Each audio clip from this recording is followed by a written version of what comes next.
All right, so today we continue our look at the bold coast of Southeast Maine. We're hanging out with Scott Hundley. As you can see right here, we're up on the cliffs of the bold coast looking down, and it's terrifying. For me, anyway. I don't like heights. Stick around, it's going to be a good episode. Oh, geez. We'll look for it.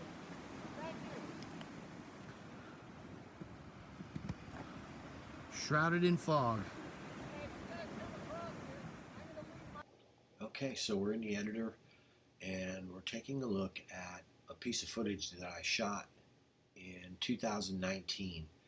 And you can see there's a young Sasquatch right here. This is his face. So I'm assuming that his head's like, the top of his head's up here. But anyway, what makes this footage significant is it's Scott Hundley had just seen a white creature matching the face of this one's description walk into this tree line right here. So, as we move these frames around, you can see some really incredible shots of this little creature here, man. I'm thinking this is a young one.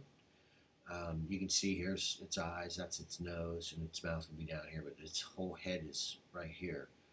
And if we go back to the beginning and we really look, there's some incredible frames where you can literally see this creature's eyes as it watches me film. Look at this, the frames here. You can see the eyes open, the eyes squinting. The creature appears to be squinting a bit. It's daytime for sure. You can make out the mouth here, and there's something in front of it off of this stick, I think is what it is. But this is what our academic community continues to deny acknowledgement of right here. See that? That's a juvenile Sasquatch is what I'm thinking. And it's a pretty good frame. Having had Scotty next to me, telling me what he just saw, and you can see movement in between frames on the creature itself, it's incredible. Look at this thing's eyes right here, man. There's a little wild person in here watching me. And if you look closely at the back end here, you can see what the actual shot is. And it was a pretty long shot. I think I included it in here. I may not have. Let me. Yeah, here it is, right here. I'm gonna go ahead and take the crop off so you guys can see the hole that I went through. Now I'm sitting on the four-wheeler, and I'm zooming through into this hole, and the creature's approximately. The creature's like right here, right now, but it's approximately 30 feet into the hole. And as we go, here's the creature in this area here. You can see the little beginnings of the footage here. And then we come up and we start to get a glimpse of the little guy. And that's actually the first frame. But there's another creature right here. You can plainly see this profile. See this like, Jack Nicholson kind of Ray-Ban looking thing here? That's bone structure. That's the creature's nocturnal bone structure around its oculus.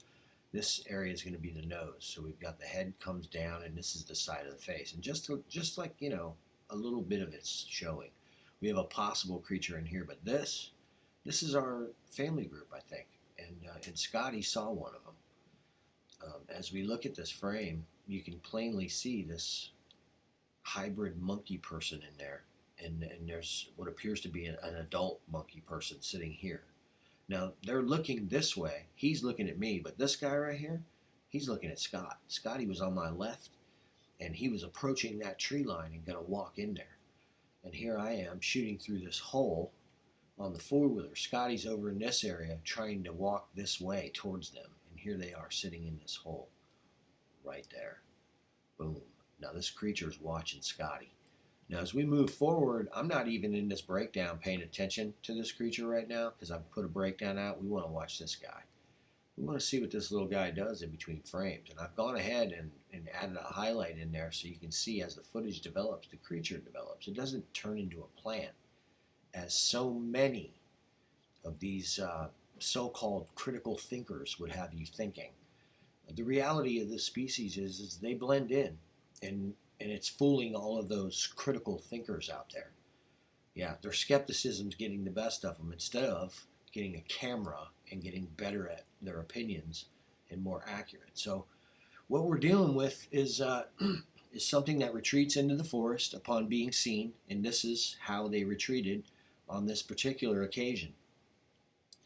This is the young one. So you've seen that shot. Now, if we go back to this beginning, you can really see this creature's face.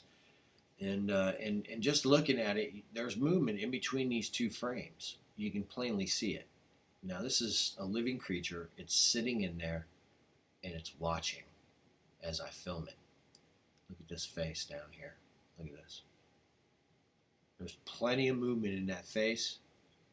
We can all see it. That's right. Somehow, we've been able to show you what these experts can't. Figure that one out, right?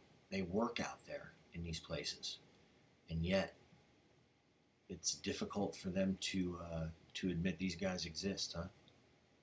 Well, I can run on a four-wheeler with my friend in a place we picked on a satellite map in another state 3,000 miles away, and on the first day, capture this. Capture these guys right here.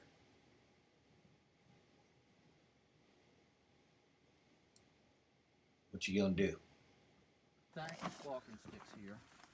You take them when you go in, you leave them when you come back out. Far out, man. Any way there's any there. Cutler Coast. See, and this is in case So people where we're get going? lost. But where's here it is. Here. We're going to here. Where, Right. where, where are we at? Sign in We're and right out. here. Okay. We're going to here. Okay, it's the Black But you Point see, this is the 10-mile trail, and it goes around this body of Jesus water Christ. here. Oh, This is that remote body of water. There's no yes. way in there other than this trail. Well, we're gonna have to get in there. What do you think? We're going. What is today's date? Huh? Today's date? What's today's date? 17? Today's date is 17th, yeah. Because we have to sign in because you never know who's gonna come out. Yeah. So it's kind of like Oh, Florida. It is like Florida, isn't it? Isn't it? And this is the trail. Wow.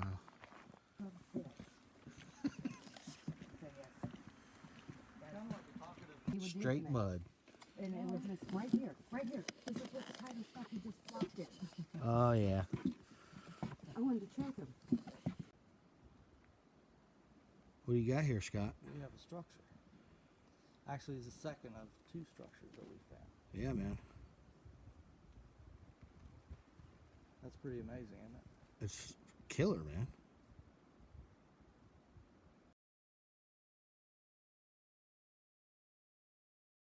All right, so we got a structure. We filmed the structure, but then what? Well, somebody built it. So now we're going to use our camera to try to find them. And in point of fact, we do. Behind the structure, approximately 60 feet, right there. So there he is. He's watching us, and we're going to go ahead and take a look at this creature. It was a brief clip, and really what I saw was a dark area. So let me show you what it is without any highlights, and then we'll take a look at the rest of the footage. And you can see why it is we didn't see him. He's camouflaged to look like he's part of the environment. I can't tell you how many times I've been in forests all over North America, and I've seen these abnormalities in the forest and brushed them off. It wasn't until we had a long-term research project that we realized there was more going on a lot closer to us than we had previously thought. And that the creatures, upon examining their habitat, didn't just leave. They were lying on the ground watching us from various positions.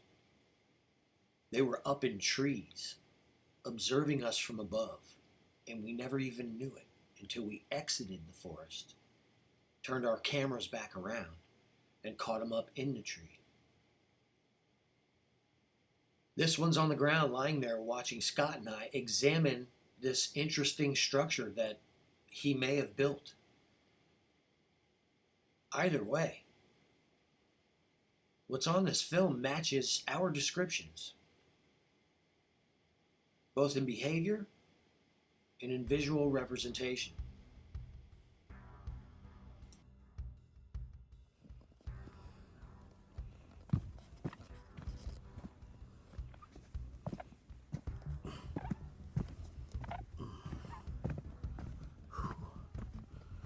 So it's been a couple miles of this so far through this territory, and there's a lot of people hiking back in here, but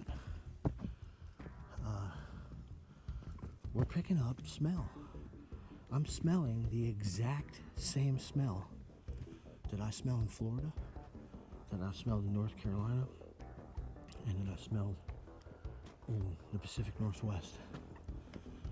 And that's not possible because we're in a different ecoregion and there are different plants. So it's what I've identified as the hominoid scent, which is unbelievable because it's rampant in here. Did we step on anyone?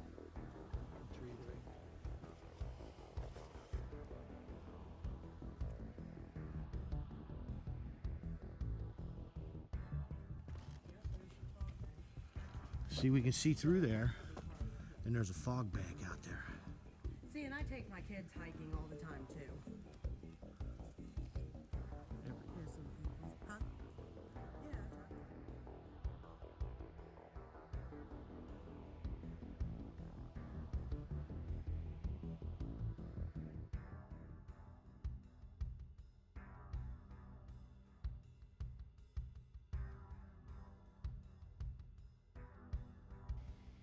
Probably the most interesting aspect of the last 8 years is the way the general public views the information.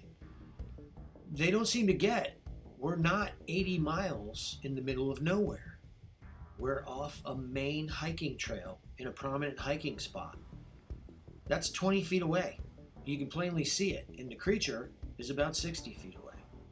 So all of this is happening right under the public's noses.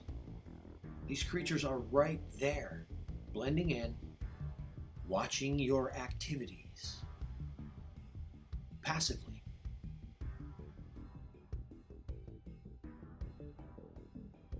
Yay, I think we made it.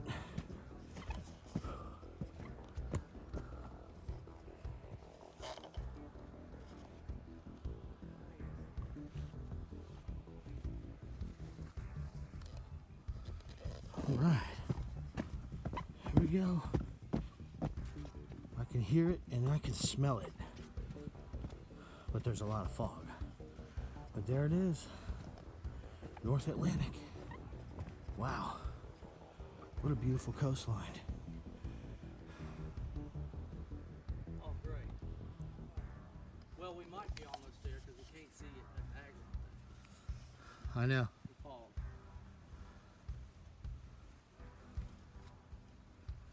Well, you can hear those. Yeah.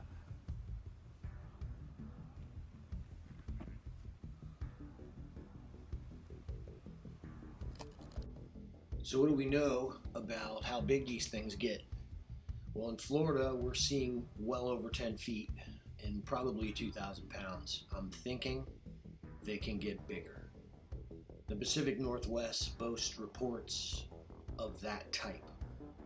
There's physical evidence in the northern sector of the Pacific Northwest where whole trees, 100-foot trees, were pulled from the ground, broken off, and stabbed roots up into the ground by what could only be described as giants.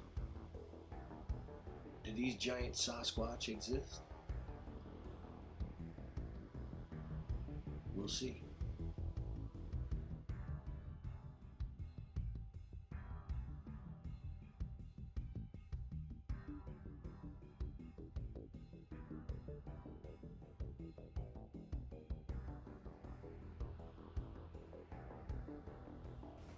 During the hike, it became very obvious that we were being watched. You could smell the creatures everywhere. The entire time we were in this place, It smelled exactly like Research Area 1 back in Florida. You can smell the creatures. Steep much?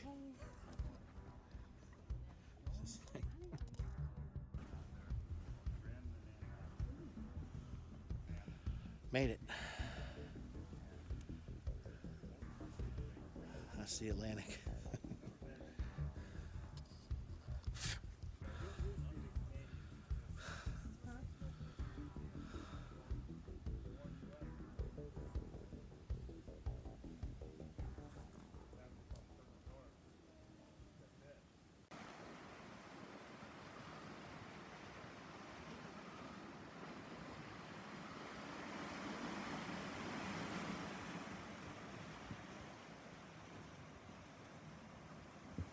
How's it going?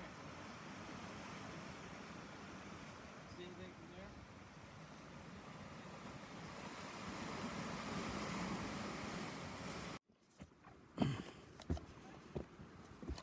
Oh, God. Careful, man. Those rocks are slick. Holy mackerel. King of the hill, dude. Come over to this side here. Oh, yeah? Way off that way. Yeah, I'll be right over there. Oh my God, that's beautiful. I don't think so, buddy. I'm already having a I'm afraid of heights feeling right now. What is the view behind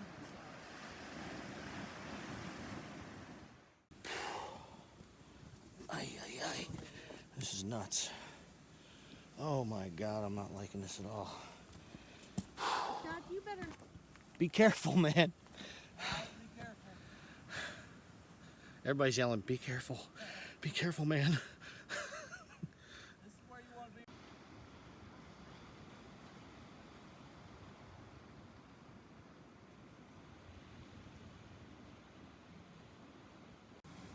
Yeah, I got a little bit of the. Yeah, that's kind of what I'm thinking too.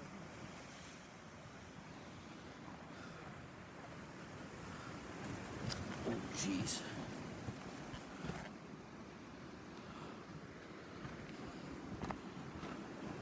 Dude. Crazy man. Oh my God. She didn't even fall off the cliff. Find it, give it a good home. Oh, jeez. We'll look for it.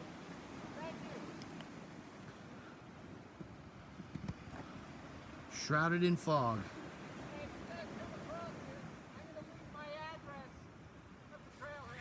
Okay. All right. You're welcome. Be safe.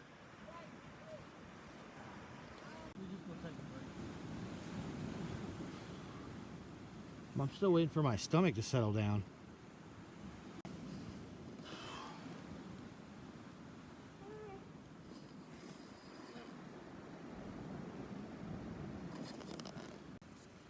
Okay, you see me? Mel? There's literally 8 feet between me and certain death. I love you, baby. I'm not gonna jump today. Oh, God.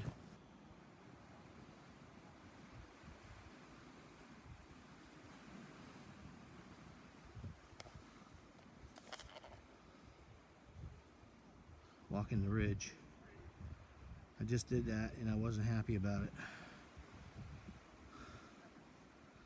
Scott's just all like, yeah, man, no big deal. I'm all set. Yeah. No reality, man. All about squat.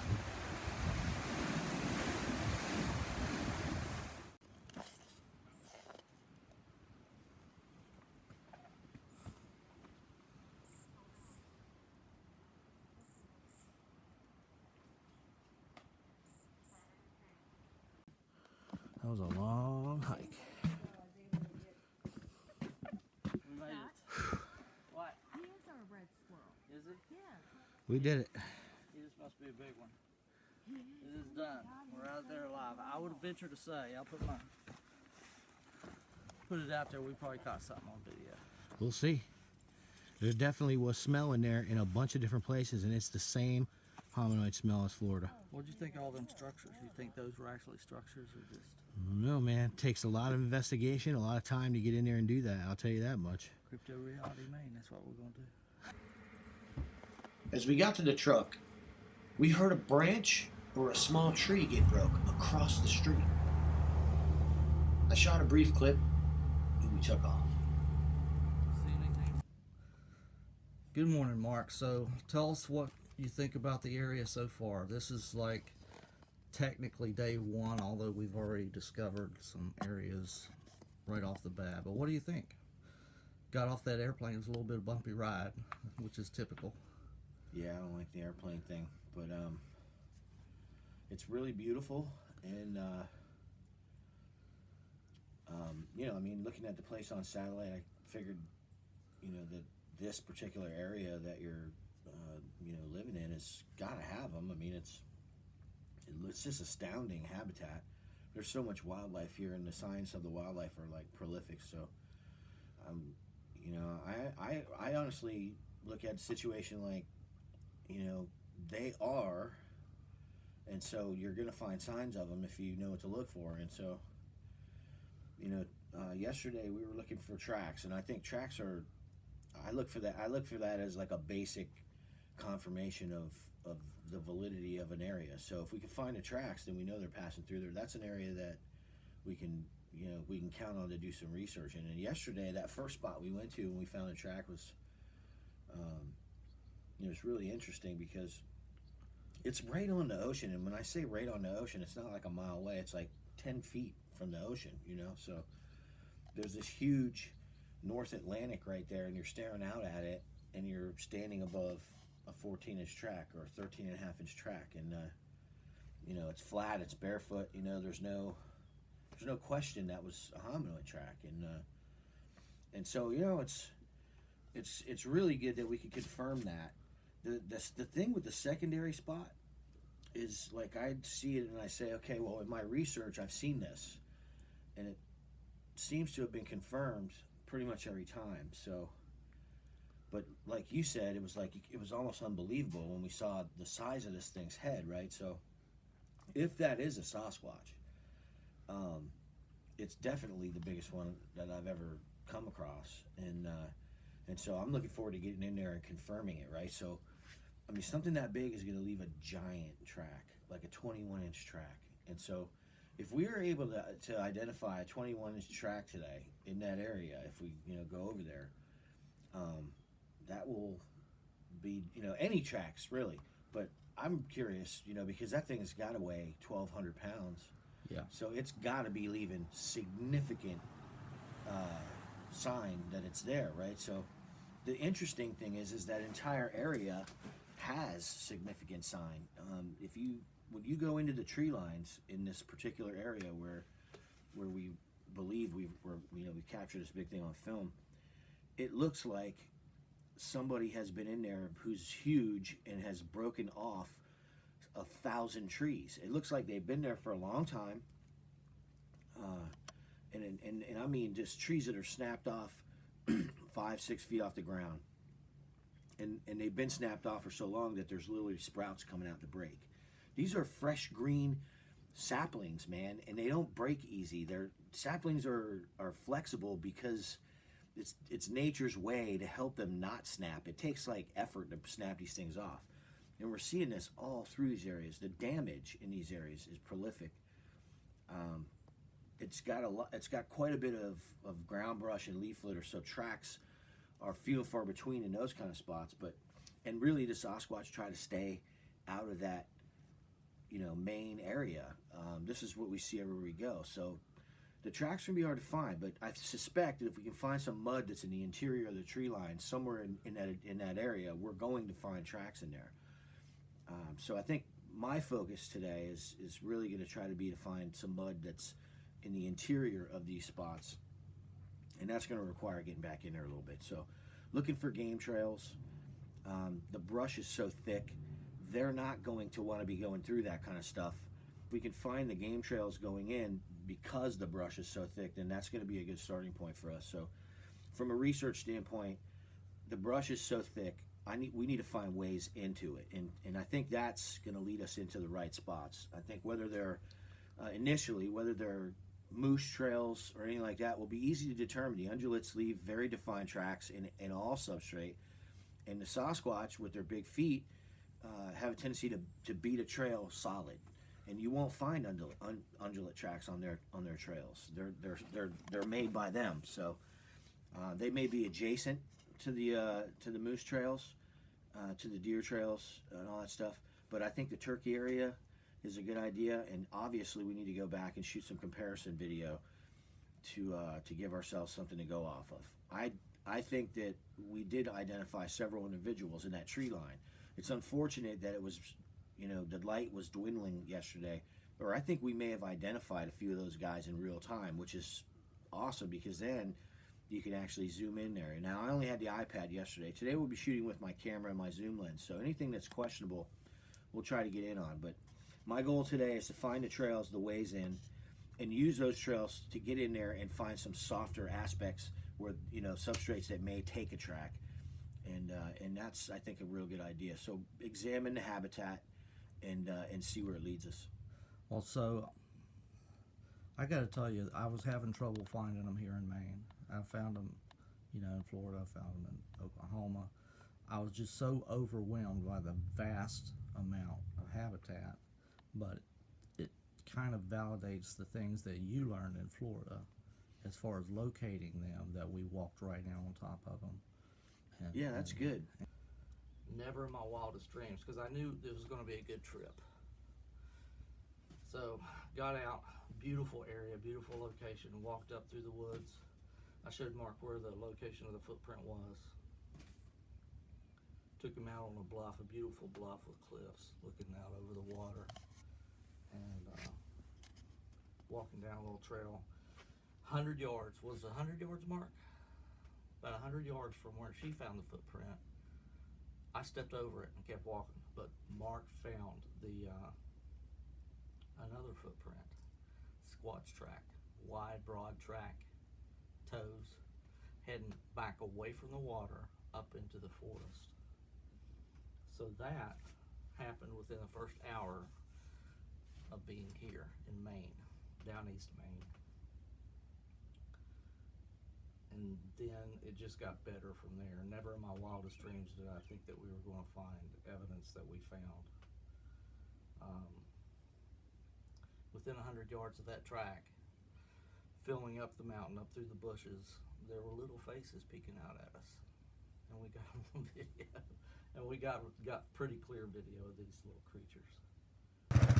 Alright, so Scott's going to go plant an audio recorder up on that peak I went up to yesterday. He's going way up in there.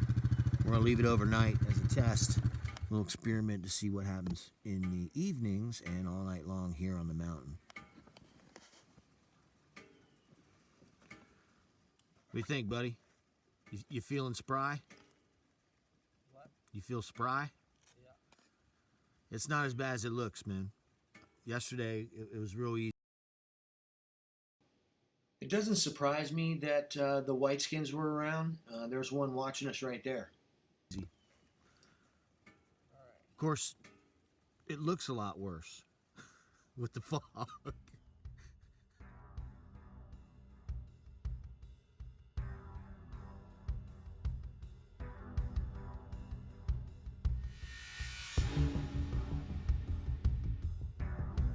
The real trick with these guys is recognizing they're there in the first place. Once you overcome that lack of understanding, the rest of the pieces fall into place.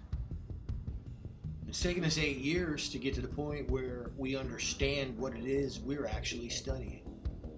But now we can show you at will.